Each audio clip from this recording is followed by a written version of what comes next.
আমরা বিগত দিনে দেখেছি যখন পার্লামেন্টে তালাক বিল এসেছে,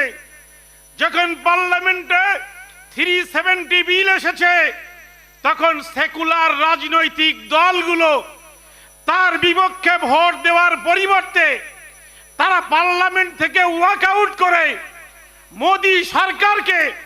মুসলমানদের বিরুদ্ধে কানুনকে প্রতিষ্ঠিত করতে সহযোগিতা করেছেন। আজকে এই কনভেনশন থেকে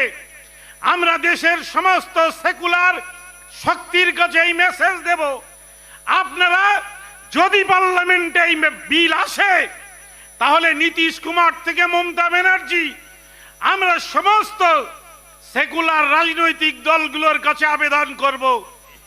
যেন আবার নতুন করে